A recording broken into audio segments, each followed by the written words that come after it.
자, 다음은 우리가 연간 분석에 대해서 이제 살펴볼 텐데요. 자, 연간 분석은 장바구니 분석이라고도 해요. 왜 장바구니 분석을 이라고 하냐? 여러분들이 마트 같은 데 가서 장바구니에 물건을 담죠. 그럼 그 결제를 했죠. 근데 여러분과 같은 고객들은 수도 없이 많을 거잖아요. 그 여러 고객들의 장바구니에서 여러 유의미한 관계가 있는, 즉 장바구니에 담겨 쌌었을 때 의미가 있는 상품들은 무엇인지를 찾을 수 있는 알고리즘이기 때문에 연관 분석이라고도 합니다. 데이터들에 대한 발생 빈도를 기반으로 데이터 간의 연관관계를 밝히기 위한 방법입니다 라고 하고 있어요. 자, 장점, 이해도가 높습니다. 종속 변수가 없어요. 그럼 뭐예요? 없다. 그럼 B, 지도 학습입니다. 자, 그리고 계산이 용이해요. 지표 3가지가 있는데 뒤에 가서 보실 거고요. 단점은 여러분들 하루에 마트에서 팔리는 품목수가 몇 개나 될까요? 수없이 많잖아요. 그럼 그들 간의 관계를 다 봐야 되기 때문에 연산량이 많을 수가 있어요. 근데 이걸 줄일 수 있는 알고리즘들이 있습니다. 뒤에 가서 보실 거고요. 그리고 분석 지표가 명확히 필요해요. 그럼 공식에 의해서 계산이 된다. 자, 충분한 데이터가 필요하다라는 단점은 있습니다. 자, 그러면 그 3가지 지표를 우리는 지지도, 신뢰도, 향상도로 표현을 해요. 자, 지지도는 뭐냐면은 전체 거래 중 두 품목이 동시에 포함된 거래의 비율을 얘기를 하는 거고요. 1에 가까울수록 동시에 포함될 확률이 높아진다. 즉 교집합이라고 하고 있네요. 동시에 포함되는 걸 얘기합니다. 자, 그리고 신뢰도는 품목 X가 구매되었을 때 Y가 추가로 즉 X를 중심으로 해가지고 Y가 추가로 구매될 확률을 이야기하는 거고, 확률 관점에서는 조건부 확률이라고 표현합니다.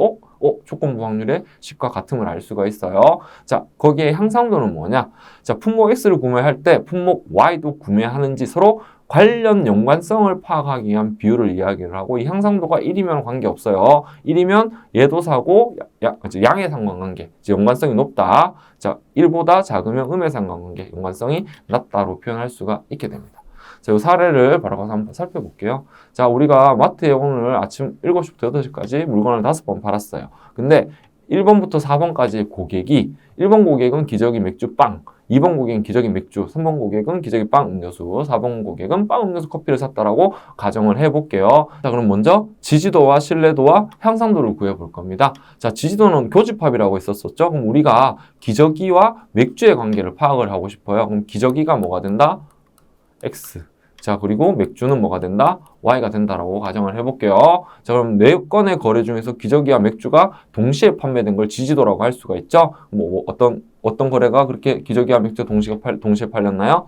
네, 맞아요. 1번, 2번 거래요. 그럼 어떻게 될까요? 4분의 2가 됩니다. 그럼 값이 0.5가 되는 거예요. 자, 그러면 신뢰도는 뭐였어요? X가 판매된 거래 중에 X와 Y가 동시에 판매된, 즉 기저귀와 맥주가 동시에 판매된 거예요. 그럼 기저귀가 판매된 거래는 몇 건이 있습니까? 얘가 되겠네요. 그러면 어떻게 돼요? 그러면 기저귀가 판매된 거는 3건이에요. 그럼 3건이라는 얘기는 뭡니까? 4분의 3, PX는 4분의 3이 되는 거죠. 분의, 자, 동시에 팔린 거 얼마가 되나요? 4분의 2가 됩니다. 그래서 이걸 계산을 해보면은 0.67. 자, 이렇게 0.67이 나온 것을 확인할 수 있습니다. 자, 이게 신뢰도를 얘기하는 거고요. 향상도는 요 식이 있잖아요. 자, 요 식까지는 뭐예요? 신뢰도 똑같죠? 그럼 거기다가 전체에서 Y, 즉 맥주의 거래를 나눠주기만 하면 돼요. 그러면 전체 거래 건수 4건 중에서 맥주가 판매된 거래 건수는 얼마입니까? 4분의 2가 되겠네요. 그럼 우리가 아까 신뢰도가 얼마였어요? 0.67이었죠. 그럼 나누기 얼마?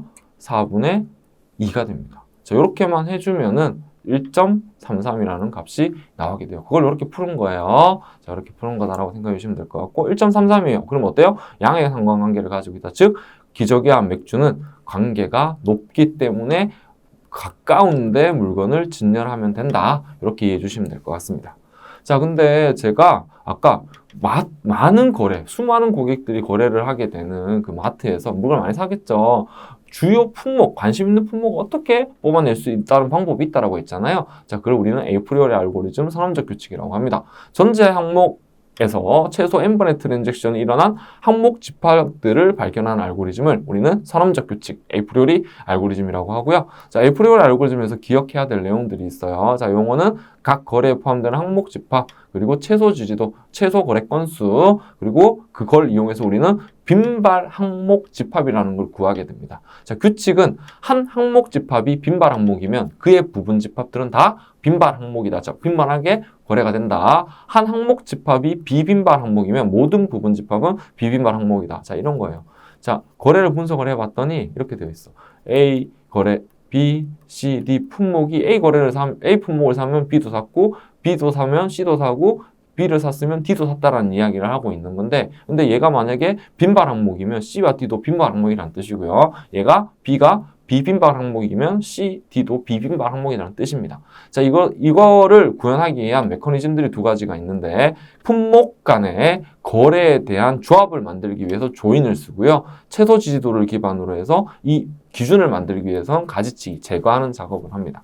자, 근데 용감 분석에서 이런 비슷한 알고리즘으로 빈발 패턴 생성 알고리즘이라는 것도 있어요. 다른 말로 FP 그로스라고 하는데 읽어볼게요. 분석할 데이터가 증가하면서 에프리오리 알고리즘은 연산 속도 개선이 필요해요. 느리다라는 거죠. 그래서 이걸 어떻게 트리 구조 기반의 규칙으로 어떻게 됩니까? 빈발 항목을 찾는 집합이 있습니다. 그게 FP 그로스 빈발 패턴 성장 알고리즘이라고 합니다. 자, 요거는 절차 정도만 봐보면 될 것 같아요. 채도 지지도 기반 선택하고요. 빈도수 기반 정렬하고, 트리 기반이라고 했죠? 트리 생성하고, 트리 시작 및 확장하고요. 자, 빈발 품목 집합으로 도출하게 됩니다. 자, 그래서 이 과정까지만 정리를 해주시면 될 것 같고, 자, 에프리오리 알고리즘은 어떤 계산한, 연산량이 많은 것을 계산해서 트리 형태로 구조로 빈발 항목을 찾는 알고리즘이 뭐다? 네, FP 그로스. 자, 이렇게만 정리해 놓으시면 되겠습니다. 자, 이번 시간 수고 많으셨습니다.